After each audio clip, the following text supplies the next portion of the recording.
dengan NIM 210306134 dari Prodi Peternakan kelas B, Fakultas Pertanian Universitas Sumatera Utara. Di sini saya akan membuat video praktikum produksi ternak unggas dengan dosen pengampu Ibu Insinyur Tati Widianasari, SPT MP IPM. Yang pertama, saya akan menjelaskan tentang organ reproduksi unggas betina yang terdiri dari ovarium dan ovidum. Ovarium merupakan tempat sintesis hormon steroid, gametogenesis, perkembangan, dan juga pemasakan kuning telur. Ovidum merupakan saluran penghubung antara ovarium dan uterus. Ovidum terbagi menjadi 5, yaitu infundibulum, magnum, isthmus, uterus, dan vagina. Selanjutnya, biosintesis pada telur ada 3, yaitu sintesis Yolk, sintesis albumin, dan sintesis Krabbe. Yang pertama yaitu sintesis Yolk.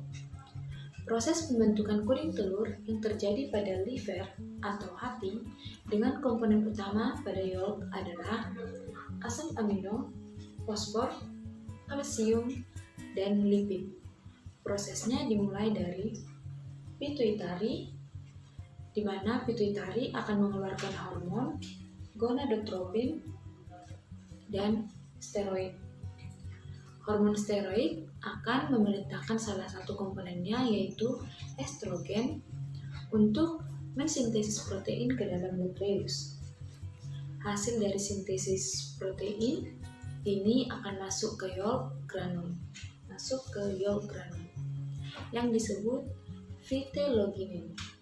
Phytologinin ini terbagi menjadi 2, yaitu lipofitolin dan fosfilin. Selain proses phytologinin ini, ada juga proses beta-lipoprotein yang juga masuk ke dalam Yolk granul. Yolk granul ini merupakan bagian terkecil dari folikel. Folikel ini terbagi menjadi 3, yaitu thecal layer, granulosa layer, dan oocyte. Setelah semua proses terjadi seluruhnya, maka terbentuklah Yolk atau kuning telur. Selanjutnya yaitu sintesis albumin. Proses sintesis albumin terjadi di dalam magnum yang terjadi sekitar 3 jam. Proses ini dibantu oleh hormon steroid dan estrogen, di mana hormon estrogen sangat penting dalam proses pembentukan protein. Proses ini dimulai dari molekul estrogen yang larut dalam lemak,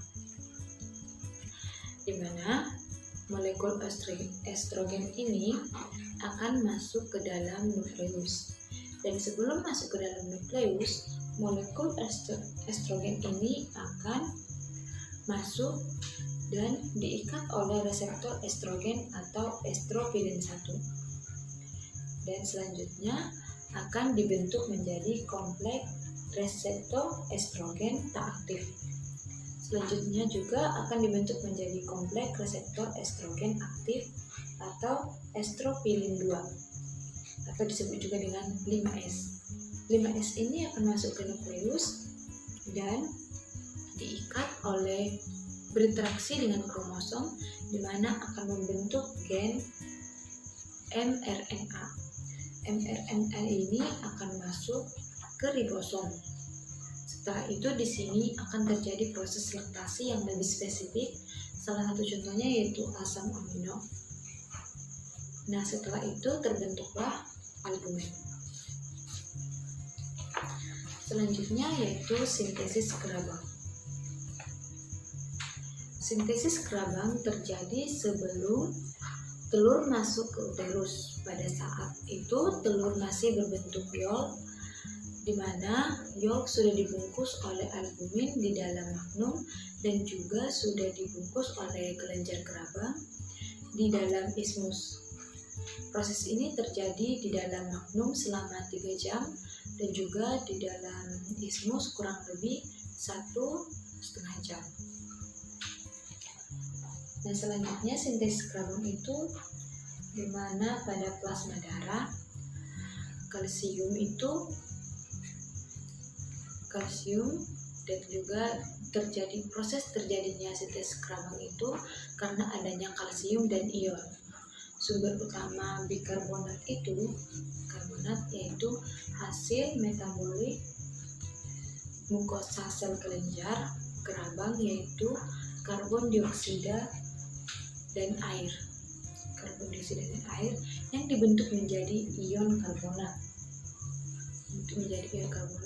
Yang kemudian masuk ke dalam cairan dalam kelenjar kerabang yang akan diubah menjadi HCO3 negatif.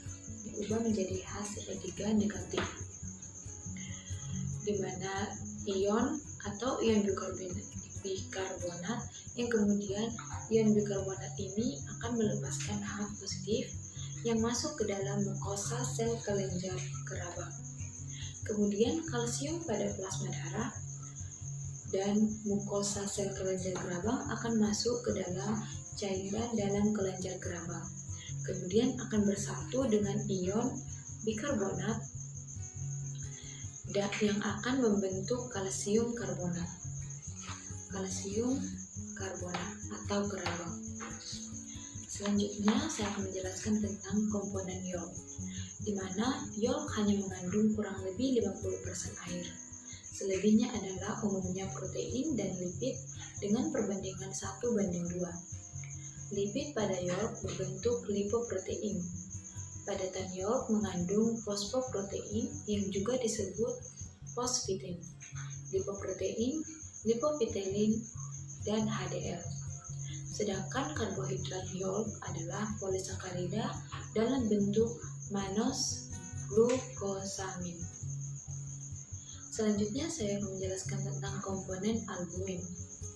Protein albumin terdiri dari yang pertama yaitu ovalbumin atau sekitar 54%, yang kedua ovotransferin atau guanalbumin sebanyak 13%, ovomucin 11%, ovoglobulin 8%, lisosim 3,5%, dan alfa dan beta ovomucin 1,5-3,0%. Terdapat juga beberapa protein dengan level yang sangat kecil, yaitu avidin 0,05% dan flavoprotein 0,8%, ovomakroglobulin 0,5% dan ovoinhibitors 0,1-1,5%, ovoglycoprotein 0,5-1,0%, dan papain inhibitor 0,1%. Selanjutnya yaitu komponen kerabang. Kalsium binding protein atau CABP telah diidentifikasi oleh kelenjar kerabang dan diketahui bertindak sebagai transport kalsium. Sintesis CABP oleh kelenjar kerabang dikontrol oleh kehadiran vitamin D3 dan hormon steroid atau estrogen dan progesteron. Sekian dari saya, apabila ada kesalahan saya mohon maaf. Terima kasih.